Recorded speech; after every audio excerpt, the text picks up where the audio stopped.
Welcome to the France 24 Observers. This show is based on our network of observers, regular people who tell us what's going on where they are and send in photos and videos to document it. We verify it all here in Paris and bring the best to you. The Yarmouk Palestinian refugee camp in Damascus, Syria is caught in the crossfire between the army and the rebels. Nearly 20,000 people live there and they lack food and basic necessities. So when aid trucks manage to get into the camp, everybody tries to get their hands on their contents. Our observer, an aid worker, tells us more. For 2 years, barely any aid has been let into the camp. So every time a truck comes in, you see these terrible scenes in which desperate people fight over pieces of bread. Some even bring weapons.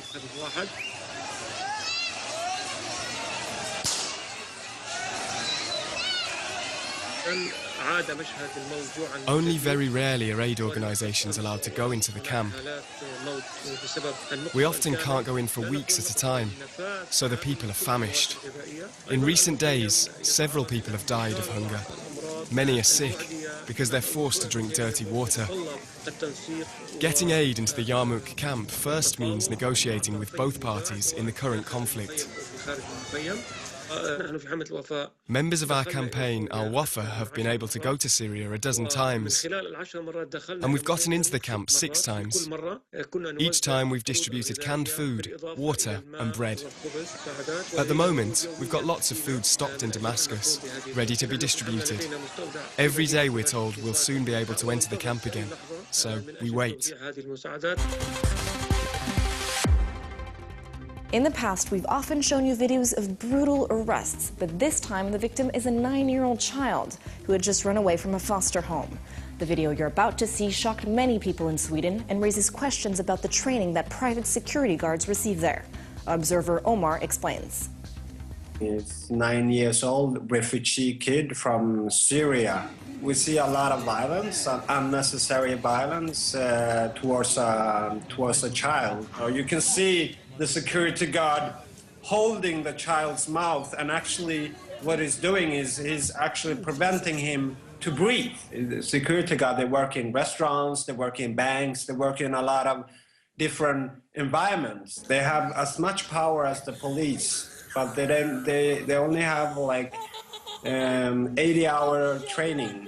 Police is actually over 3 years. The students of police academy are ongoing very much, psychological training, and also, how to avoid violence. It's also very, very confusing because when it comes to uniform-wise, as I said, security guards look a lot more like police nowadays.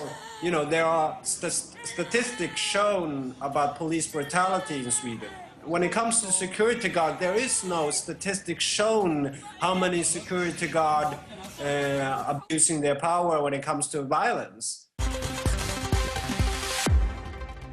And now some of the other stories sent in from around the world this week by our observers. Bria is located right in the heart of the Central African Republic. There, observer Hervé Serifio followed international peacekeepers who were tasked with kicking ex-Seleka rebels out of the city. These rebels had taken over administrative buildings, including police offices and a courthouse. Several soldiers died and many civilians were wounded in the fighting.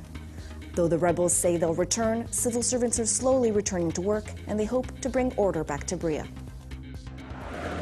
The word coexist, written in the symbols of 3 religions, has been spreading through the streets of Paris in the past few weeks. The trend was started by a street artist called Combo, who uses art to fight ignorance about different religions. Here, he shows that Amen is a word used not just in Christian and Jewish prayers, but also in Muslim ones. Combo was recently attacked by 4 people who didn't appreciate his work, but he decided to fight back by asking Parisians to plaster his artwork all over the city. As you can see, many of them did. Avaz in southeast Iran is one of the most polluted cities in the world, mostly due to its petrol refineries. But to add to the problem, it was recently hit by gigantic sandstorms. Our observer says the air became unbreathable and sand got inside and all over people's homes. Local residents were so desperate they held protests for the right to breathe.